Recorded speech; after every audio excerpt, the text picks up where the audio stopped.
Welcome to my YouTube channel. Today we will discuss about chief characteristics of infancy. Infancy क्या है और उसमें कौन कौन से डेवलपमेंट किस किस तरीके से होते हैं, शैशवावस्था के जितने भी विकास हैं और शैशवावस्था क्या होती है इसके बारे में लास्ट वीडियो में मैंने बता दिया है।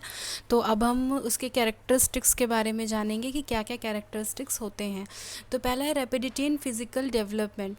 शारीरिक विकास में तीव्रता रहती है। प्रथम के जो प्रथम वर्ष होते हैं उसमें शारीरिक विकास जो होता है वो बहुत तीव्र गति से होता है। जब मैंने आपको इन्फेंसी वाली जो इंट्रोडक्शन दिया है वहाँ पर फिज़िकल डेवलपमेंट बताया है, मेंटल डेवलपमेंट और जितने डेवलपमेंट बताए हैं वहाँ पर मैंने ये चीज़ बताई है कि स्टार्टिंग के जो महीने होते हैं या जो स्टार्टिंग के जो पहला वर्ष होता है उसमें लंबाई और भार में तीव्र गति से वृद्धि होती है और जो शरीर के अन्य अंग और मांसपेशियां हैं उनका भी तीव्र गति से विकास होता है। बाद में वो रुक जाता है, बाकी चीज़ों का डेवलपमेंट होता है। ठीक, इसके बाद है इमेच्योरिटी रहती है। शैशवावस्था में जो बच्चा होता है वो इमेच्योर होता है। एट दैट टाइम मैच्योरिटी नहीं होती है, उससे सारी चीज़ें कब कैसे क्या करना है ये नहीं पता होती है। वो उसका जो बिहेवियर होता है, उसकी जो चीज़ें होती हैं वो इमेच्योर होती हैं। नेचुरली धीरे धीरे जब वो चीज़ें सीखता है, समझता है, लर्निंग करता है, तो वो सारी चीज़ें उसके अंदर फिर डेवलप होती हैं, तब मैच्योरिटी आती है। इसके बाद बात करते हैं डिपेंडेंसी की। तो जो बच्चा होता है वो जाहिर सी बात है, शैशवावस्था की बात यहाँ पर हो रही है। तो शैशवावस्था में बच्चा क्या होता है, डिपेंड होता है, निर्भर होता है, असहाय स्थिति में होता है ना। वो भोजन और अन्य शारीरिक आवश्यकताओं के साथ साथ प्रेम, सहानुभूति, सुरक्षा के लिए भी दूसरे व्यक्तियों पर ही आश्रित होता है। और वो दूसरे व्यक्ति भी नहीं कह सकते, हम ये कह सकते हैं कि वो विशेष रूप से अपनी माता पर निर्भर होता है और अपने परिवार के अन्य सदस्यों पर आश्रित होता है। उन्हीं पर वो क्या होता है, डिपेंड करता है, सारी चीज़ें उन्हीं पर उस पर आधारित होती हैं। इसके बाद है इंस्टिंक्टिव बिहेवियर यानी मूल प्रवृत्तियों पर आधारित व्यवहार। जो शिशु के व्यवहार का आधार होता है वो उसकी मूल प्रवृत्तियाँ होती हैं। जैसे भूख लगने पर रोने लगता है, सामने आने वाली किसी भी वस्तु को मुंह में रख लेता है, क्रोध आने पर जो है वो रो कर या हाथ पैर फेंक कर या अपने आसपास की वस्तुओं को फेंक कर अपने क्रोध को वो व्यक्त करता है। तो मूल प्रवृत्तियों पर उसका जो व्यवहार होता है वो आधारित होता है। इसके बाद है रैपिडिटी इन मेंटल प्रोसेस की बात करें तो मानसिक क्षमताओं में भी तीव्रता होती है उस समय पर। जो समस्त मानसिक क्षमताएं होती हैं जैसे ध्यान, स्मरण, कल्पना, संवेदन, प्रत्यक्षीकरण, ये सारे जो विकास होते हैं ये बहुत ही तीव्र गति से होते हैं। ये माना जाता है कि कुल मानसिक विकास का जो लगभग आधा भाग होता है या 3/4 जो भाग होता है वो 3 से चौथी वर्ष तक पूर्ण हो जाता है। ठीक, तो उसका जो मेंटल प्रोसेस है वो भी बहुत ही तेज़ी से ग्रोथ करता है। इसके बाद रैपिडिटी इन लर्निंग प्रोसेस। शैशवावस्था में शिशु की जो सीखने की गति होती है वो भी बहुत तीव्र होती है। प्रथम के 6 वर्षों में, प्रथम के 3 वर्षों में वो जितना सीख लेता है वो बाल्यावस्था और किशोरावस्था के 12 वर्षों में सीखता है। तो स्टार्टिंग के जो ईयर्स होते हैं उसमें जो उसकी लर्निंग पावर होती है वो बहुत ही तेज़ होती है, इसीलिए वो बहुत जल्दी जल्दी चीज़ों को सीखता है। इमेजिनेशन होती है। इमेजिनेटिवनेस में क्या होता है कि जो बच्चा है वो बहुत सारी चीज़ें जो होता है अपनी ही इमेजिनेशन में रहता है। ठीक है, उसे सही और गलत के बीच में डिफरेंस नहीं पता होता है। वो तो उसे तब पता चलेगा ना जब वो चीज़ें सीख लेगा, जान लेगा, मैच्योरिटी की ओर बढ़ जाएगा। तो स्टार्टिंग में वो अपनी ही इमेजिनेशन में रहता है। ठीक, एटीट्यूड ऑफ रिपीटिशन में ये होता है कि शैशवावस्था में जो शिशु है वो शब्दों और वाक्यों और अपनी जो क्रियाएं करता है उनको बार बार दोहराता है। ठीक, एक बार जैसे उसको करने में अगर कोई चीज़ मज़ा आए तो वो फिर से करेगा, फिर वो फिर से करेगा। अगर वो देखेगा उसकी इस ऐसा करने से आप मुस्कुरा रहे हैं या चीज़ें हो रही हैं तो वो फिर से करेगा। तो उसके अंदर ये प्रवृत्ति होती है कि जो कार्य वो सीख लेता है उसको क्या करता है, बार बार दोहराता है। ठीक, इसके बाद है एटीट्यूड ऑफ लर्निंग इमिटेशन। जो बच्चे होते हैं वो जल्दी जल्दी ना इमिटेशन मेथड मतलब आपको देखकर आपके आसपास की जो क्रियाएं होती हैं, जो बिहेवियर होता है पेरेंट्स का, भाई बहन का, जो अदर फैमिली मेम्बर्स का, वो क्या करता है, वो उसको इमिटेट कर लेता है फटाफट। ठीक, learning perceptual experiences not to being matured नहीं होता है। तो वो किस तरीके से प्रत्यक्षीकरण करके, परसेप्शन मतलब प्रत्यक्षीकरण करके वो सारी चीज़ों को ऑब्जर्व करके उनके एक्सपीरियंस जो है सेंस ऑर्गन से वो सारी चीज़ें लेकर तब वो उन चीज़ों के बारे में सीख लेता है। इसके बाद है इमोशनल एक्सप्रेशन। इमोशनल एक्सप्रेशन का ये मतलब है कि जन्म के समय शिशु में उत्तेजना के अतिरिक्त और कोई संवेग नहीं होता है ना। स्टार्टिंग के जो 2 वर्ष तक होते हैं उसमें बेसिकली जो 4 मुख्य संवेग होते हैं, भय, क्रोध, प्रेम और पीड़ा, यही विकसित होते हैं। इसके विपरीत कुछ लोग कहते हैं कि रोना, चिल्लाना, हाथ पैर फेंकने की क्रियाओं को संवेग माना गया है। तो जन्म से ही जो है वो उत्तेजना के द्वारा अपने व्यवहार को अपना जो संवेगिक व्यवहार होता है वो प्रदर्शित करता है। ठीक, इसके बाद है feeling of self love. At that time जो बालक होता है वो सेल्फ सेंटर्ड, आत्म केंद्रित होता है, उसमें स्वार्थ की भावना प्रबल होती है। वो अपनी चीज़ें किसी और के साथ शेयर करना या अपने खिलौने किसी और को देना पसंद नहीं करता है। ठीक है, तो वो फीलिंग ऑफ सेल्फ लव, आत्म प्रेम की भावना होती है। उसके बाद है सेक्सुअल इंस्टिंक्ट में क्या होता है कि जो काम प्रवृत्ति की भावना होती है वो शिशु अवस्था में सबसे अधिक प्रबल होती है। उनकी अभिव्यक्ति वो वयस्कों के समान तो नहीं कर पाता है, लेकिन फिर भी कुछ प्रतिक्रियाएं होती हैं जो वो करता है, जो ये साबित करती हैं कि जो शिशु होते हैं वो काम प्रवृत्ति के सूचक, मतलब वो चीज़ें जो होती हैं वो बताती हैं कि वो काम प्रवृत्ति के सूचक हैं। ठीक, अब ये किस वजह से होते हैं? जो इनकी ऑडिपस भावना ग्रंथियाँ होती हैं, कॉम्प्लेक्स होते हैं, जो इलेक्ट्रा कॉम्प्लेक्स नाम से इनको संबोधित किया जाता है। इसके बाद है अब्सेंस ऑफ मॉरल फीलिंग। उनके अंदर मॉरल फीलिंग कहाँ से आ जाएगी? वो तो जब बड़ा होगा बच्चा, बाद में ये सारी चीज़ें डेवलप होंगी ना। स्टार्टिंग में ही उसको नैतिक मूल्य और उन सारी चीज़ों के बारे में, जब वो पहले तो अभी तो बच्चा ही है, शारीरिक विकास होगा, मानसिक विकास होगा, समाज से जुड़ेगा, उसके बाद मॉरल फीलिंग्स उसके अंदर आएंगी।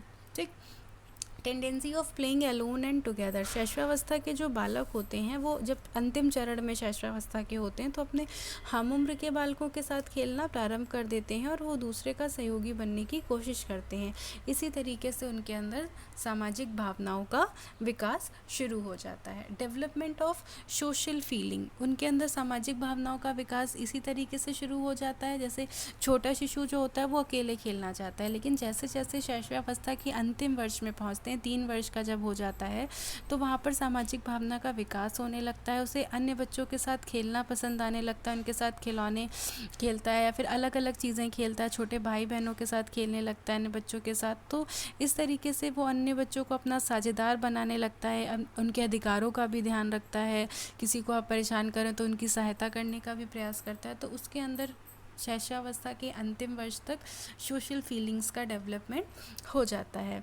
अब इसके बाद बात करते हैं nature of education during infancy, है ना। अब एजुकेशन भी यहाँ पर होती है ना। एजुकेशन में क्या क्या चीज़ें होती हैं, तो सबसे पहले तो ये जान लें कि वैलेंटाइन ने शैशवावस्था को सीखने का आदर्श काल कहा है, आइडियल पीरियड ऑफ लर्निंग। सबसे ज़्यादा मतलब जो सीखने का आदर्श काल है वो शैशवावस्था की अवस्था होती है। और जो वॉटसन है उन्होंने कहा है कि विकास की अन्य किसी अवस्था की तुलना शैशवावस्था में सीखने के क्षेत्र या तीव्रता से अधिक व्यापक होती है। ठीक, तो उसके अंदर बहुत सारे डेवलपमेंट कैरेक्टरिस्टिक्स जो होते हैं वो होते हैं जिनको ध्यान में रखा जाता है। उनको ध्यान में रखते हुए ही शैशवावस्था के बालकों के लिए शिक्षा की व्यवस्था की जाती है। तो बहुत सारी चीज़ें उसमें होती हैं, जैसे प्रॉपर इन्वायरमेंट हो गया, नर्चर हो गया, इफेक्टिव बिहेवियर हो गया, सेटिस्फैक्शन ऑफ क्यूरियोसिटी हो गया, डेवलपमेंट ऑफ सोशेबिलिटी हो गया, इनकरेज द मेन टेंडेंसी हो गया, satisfaction of curiosity, opportunities of conversation, opportunities of self demonstration, formation of good habits, attention on individual difference, importance of learning by doing. ठीक, तो बहुत सारी training of actions and sense organ, बहुत सारी चीज़ें हैं, है ना। पॉइंट्स कुछ ऊपर नीचे हो गए होंगे, और ये सारे पॉइंट्स जो होते हैं ये उसकी शिक्षा की व्यवस्था को करते समय ध्यान में रखे जाते हैं। एक एक चीज़ों को हम देखते चलेंगे कि अपब्रिंगिंग्स, मतलब फर्स्टली जो क्वेश्चन होते हैं वो किससे, क्योंकि जो बच्चा है ना, सबसे पहला हमने आपको जो फैक्टर में भी बताया था कि विकास को प्रभावित करने वाला कारक क्या है? पोषण। अगर उचित पोषण नहीं मिलेगा तो उसका डेवलपमेंट उचित तरीके से नहीं होगा, और डेवलपमेंट उचित तरीके से नहीं होगा, शारीरिक विकास उचित तरीके से नहीं होगा, तो मानसिक विकास उचित तरीके से नहीं होगा। तो फिर जाहिर सी बात है शिक्षा इफ़ेक्ट करती है ना, इसी चीज़ पर वो डिपेंड है।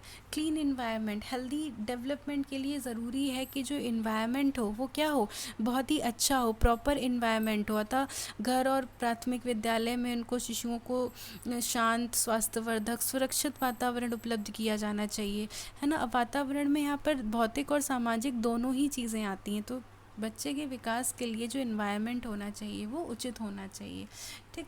उसके बाद development of thinking, they should be given the education of personal cleanliness. बच्चे को उसके पर्सनल क्लीनलीनेस के बारे में भी शिक्षा दी जाने लगती है, स्टार्टिंग से ही उसको बताया जाने लगता है, ठीक है। जब छोटे बच्चा होता है तभी से हम उसके अंदर चीज़ें डेवलप करते हैं कि मतलब खाना खाने से पहले हाथ धुल लो, ये सारी बेसिक चीज़ें जो होती हैं उसके बारे में उसको घर से ही शिक्षा दी जाने लगती है, इनके बारे में उसको बताया जाने लगता है। पर्सनल क्लीनलीनेस कितनी ज़रूरी है ताकि वो हेल्दी रहे, स्वस्थ रहे, रोगों से दूर रहे, इसके लिए उसको इस चीज़ का भी ध्यान दिया जाता है, उसकी इस चीज़ पर भी ध्यान दिया जाता है। अफेक्शनेट बिहेवियर में क्या है, स्नेहपूर्ण व्यवहार। शिशु को अपनी आवश्यकताओं की पूर्ति के लिए क्योंकि अन्य व्यक्तियों पर निर्भर रहना पड़ता है, ठीक है, तो इसलिए जो माता पिता, शिक्षक या अन्य किसी व्यक्ति को उसकी असहायपूर्ण स्थिति का अनुचित लाभ नहीं, बात बात पर डांट देना, अनावश्यक पीटना, क्रोध दिखाना, है ना, उनके प्रति हद से ज़्यादा प्रेम या हद से ज़्यादा दया, या तो ये सारी चीज़ें नहीं होनी चाहिए। आपको उनके प्रति दया रखनी चाहिए, प्रेम, शिष्टता, सहानुभूति, ताकि उनके अंदर भी यही व्यवहार आए। अगर आप हर वक्त क्रोध दिखाते रहेंगे, हर वक्त झिड़कते रहेंगे, अलग गंदा बिहेवियर करेंगे, तो ये सारी चीज़ें वो भी सीखेगा, फिर वो भी उन्हीं व्यवहारों को अपनाएगा। तो इसीलिए जो बिहेवियर होना चाहिए वो स्नेहपूर्ण होना चाहिए। उनकी जो मेन टेंडेंसी है उसको इनकरेज करना चाहिए, है ना। तो जैसे कि ये भी ज़रूरी है ताकि उसका जो डेवलपमेंट है वो उचित तरीके से हो सके। सेटिस्फैक्शन ऑफ क्यूरियोसिटी का क्या मतलब है, शिशु अपने परिवेश में जो उपस्थित वस्तुएं, व्यक्ति हैं, उनके बारे में तरह तरह के प्रश्न पूछता रहता है। किस लिए पूछता है, ताकि अपनी जिज्ञासा को वो शांत कर सके। ये कोई बड़ी बात नहीं, आपने देखा होगा घर में छोटे बच्चे होते हैं तो वो बहुत सारे अननेसेसरी के क्वेश्चंस पूछते रहते हैं, तो वो पूछते रहते हैं क्योंकि उनको उन चीज़ों के बारे में जानने की जिज्ञासा होती है। आपके अकॉर्डिंग वो क्वेश्चन जो हैं वो सेंसिबल बिल्कुल नहीं है, या मतलब आप सोचते हैं कि वो क्यों पूछ रहा है, इरिटेट कर रहा है, लेकिन बात ये होती है कि उस वक्त आपको उनके प्रश्नों के संतोषजनक, सेटिस्फैक्ट्री आंसर देने चाहिए ताकि उनकी जिज्ञासा जो है वो शांत हो जाए वो उस चीज़ के बारे में, क्योंकि स्टार्टिंग में उनकी लर्निंग पार्ट ज़्यादा होती है, तो उनको क्यूरियोसिटी रहती है हर चीज़ के बारे में जानने की। तो अगर आप उनको जितना ज़्यादा जानकारी दे पाएंगे, जितना ज़्यादा नॉलेज दे पाएंगे, जितना ज़्यादा उनकी जिज्ञासा को शांत कर पाएंगे, उतना ही अच्छा होगा। उनके प्रश्नों से खींचना नहीं चाहिए, उनकी हर बात का उल्टा जवाब नहीं देना चाहिए। उनको हम जितना ज़्यादा अच्छे से उनको सेटिस्फाई कर सकें उस तरीके से सेटिस्फाई करना चाहिए। Learning by doing and playing, जन्म से ही वो क्रियाशील होता है खेल कूद के द्वारा, इसीलिए छोटे बच्चों को पढ़ाने के लिए प्लेवे मेथड ही यूज़ किया जाता है ना, कि हम उसको खेल खेल कर सारी चीज़ें सिखाते हैं। उनकी जो बुक्स होती हैं वो भी बड़ी अच्छी सी होती हैं। तो जो लर्निंग बाय डूइंग है ना, हम जो भी सिखाते हैं वो करके खेल खेल में सिखाते हैं, या प्रकृति के परिवेश में ले जाकर हम उसको नई नई चीज़ों को सिखाते हैं। Training of actions and sense organs, है ना, चाहे घर हो चाहे स्कूल हो, कि सेंस ऑर्गन्स और जो एक्शन ऑर्गन्स होते हैं वो अरेंज कर देनी चाहिए प्रॉपर तरीके से, सिस्टमैटिक तरीके से। बच्चे को उन सारी चीज़ों के बारे में जानकारी दी जानी चाहिए, उनकी जो ट्रेनिंग होनी चाहिए वो उचित तरीके से होनी चाहिए, ताकि बच्चा सही चीज़ों को सही तरीके से सीख सके। अगर वो गलत तरीके से आप उसको किसी भी चीज़ पर उसकी फ़ोकस नहीं करेंगे तो उसकी जो कर्मेंद्रियाँ, ज्ञानेंद्रियाँ हैं, उनका जो प्रशिक्षण होगा वो उचित तरीके से नहीं होगा। और इसके विकास के लिए आपको प्लेवे मेथड का यूज़ करना चाहिए ताकि डेवलपमेंट अच्छे से हो सके। अपॉर्चुनिटी ऑफ सेल्फ एक्सप्रेशन, उन्हें अपनी बात को कहने का भी अवसर दिया जाना चाहिए ताकि वो अपनी बात को रख पाएं। जैसे छोटे बच्चे बहुत सारी स्टोरीज़ बना बना के मनगढ़ंत बोला करते हैं, तो उनको उनकी इस चीज़ को सुनना चाहिए, अप्रिशिएट करना चाहिए, ताकि उनको खुद को एक्सप्रेस करने की चीज़ें आएँ उनके अंदर, वो खुद को एक्सप्रेस कर पाएँ। The place of music in education, from the child is fond he sleeps early too, जैसे आपने सुना होगा ना, लोरी सुनाकर बच्चे को सुला देते हैं, या फिर बहुत सारी चीज़ें। तो म्यूज़िक का भी एक रोल होता है ना मेंटल और फिज़िकल डेवलपमेंट में, वो भी एक तरीके से सहायता करता है। Opportunity for the mental development, क्योंकि जो मानसिक विकास होता है शैशवावस्था में वो बहुत तीव्र होता है। उस समय बच्चे की परसेप्शन करने की आदत, संप्रत्यय बनाने की आदत, कॉन्सेप्ट फॉर्मेशन की आदत, सोचने की, विचारने की, मानसिक क्रियाओं को करने की जो अधिक से अधिक उनको अवसर दिए जाने चाहिए ताकि उनका मानसिक विकास भी तीव्र गति से हो सके। उसके बाद उनके पर्सनालिटी इंटीग्रेशन पर भी ध्यान दिया जाना चाहिए, जिनका फिज़िकल इंटीग्रेशन है उस पर भी ध्यान दिया जाना चाहिए। Syllabus should be interesting. छोटे बच्चे का सिलेबस आप क्या ही रखेंगे, बहुत मोटी मोटी बड़ी बड़ी किताबें और बहुत ज़्यादा सिलेबस 4-4 5-5 यूनिट तो नहीं रखेंगे ना। तो सिलेबस जो है वो इंटरेस्टिंग होना चाहिए। और बेसिकली सिलेबस क्या, जब आप घर पे सिखाते हैं तो कोई सिलेबस नहीं होता है, लेकिन फिर भी हम बच्चे को सारी चीज़ें जो यूज़ की उसके मतलब कि उसकी स्टेज में ज़रूरी होती हैं वो सारी चीज़ें हम सिखाते हैं। द मेथड ऑफ एजुकेशन में भी क्रिएटिव होना चाहिए ताकि वो सीखने में इंटरेस्ट ले, मज़ा ले। डेवलपमेंट सोशल फीलिंग्स का करना चाहिए। डेवलपमेंट सोशल फीलिंग्स का इसलिए होना चाहिए ताकि वो सोशल हो सके, है ना। इसके लिए ज़रूरी है कि उसको अलग मतलब जब वो बाहर बच्चों के साथ खेलता है या जिस तरीके से उसे बिहेव करना है, क्या क्या चीज़ें उसे करनी है, इन सारी चीज़ों के बारे में उसे जानकारी दी जानी चाहिए ताकि उसका सोशल डेवलपमेंट अच्छे तरीके से हो सके। सोशल फीलिंग्स जब उसकी डेवलप होंगी। Opportunity of development of good habits, बच्चे के अंदर जब बच्चा छोटा होता है तभी से उसकी हैबिट्स जो होती हैं वो डेवलप हो रही होती हैं, तो हमें उस पर भी ध्यान देना चाहिए। इसलिए हम बच्चे से कहते रहते हैं कि सच बोलो, सही काम करो, गलत काम मत करो, क्लीननेस पे ध्यान दो, है ना। छोटे बच्चे में हम जितना ज़्यादा गुड हैबिट्स डाल देंगे स्टार्टिंग से ही, तो आगे चलकर वो उन्हीं चीज़ों को फॉलो करेगा और हमेशा करेगा। लेकिन अगर आपने स्टार्टिंग में अच्छी आदतें नहीं डाली, गुड हैबिट्स आपने बच्चे में नहीं डाली, आपने ये सोचा कि आगे चलकर अपने आप वो सीख लेगा, तो ऐसा पॉसिबल नहीं होता है। बाद में चलकर कोई भी कुछ भी नहीं सीखता है। Keep away from them punishment and fear, punishment और फियर से उसे दूर रखना चाहिए, क्योंकि अगर उसके अंदर इन चीज़ों का डर बैठ जाएगा तो ये उसके ऑल ओवर डेवलपमेंट पर इफ़ेक्ट करेगा। इसलिए पनिशमेंट और डर, इनसे बच्चे को दूर रखना चाहिए। Emotional security, the most important factor of the development child is affection which is gets from others, he tries to give it to others beside society and guardians. जितने भी इमोशनल जो भी हमारे आसपास के लोग होते हैं, जो फैमिली के बाहर के लोग होते हैं, ठीक, तो उनका जो बिहेवियर होता है, उनके जो इमोशंस होते हैं, वो सभी बच्चे पर इफ़ेक्ट करते हैं, ठीक है। तो बच्चे के डेवलपमेंट के लिए बहुत ज़रूरी होता है कि उसके अंदर जो अच्छी फीलिंग्स, अच्छे इमोशंस, लोग उससे प्यार से बात करें, स्नेहपूर्ण व्यवहार करें, ये सारी चीज़ें ज़रूरी होती हैं उसके डेवलपमेंट के लिए। इसके बाद है एजुकेशनल इम्प्लीकेशन, ठीक, बहुत ही इम्पॉर्टेंट है, हर तरीके से इम्पॉर्टेंट है, क्योंकि आपके जो लॉन्ग क्वेश्चंस होते हैं, है ना, या जो शॉर्ट क्वेश्चंस भी होते हैं, ठीक है, और आपके जो कॉम्पिटिटिव क्वेश्चंस भी होते हैं, तो एजुकेशनल इम्प्लीकेशन, आप साइकोलॉजी अगर पढ़ रहे हैं तो उसमें हर चीज़ में आपको ये मिलेगा। और बहुत ही इम्पॉर्टेंट है कि क्या क्या एजुकेशनल इम्प्लीकेशन होते हैं, ठीक है। तो अभी हमने जितनी चीज़ें पढ़ी, सारी चीज़ें अगर आपको समझ में आ गई तो एजुकेशनल इम्प्लीकेशन भी आपको समझ में आ जाना चाहिए कि जो चाइल्ड है feel secure in the family and the parents should treat him as well, they should give him balanced diet for his body growth, the child should be given enough freedom, अपनी बात को express करने के लिए उसे opportunity दी जानी चाहिए, मौका दिया जाना चाहिए, उसके पोषण पर ध्यान दिया जाना चाहिए,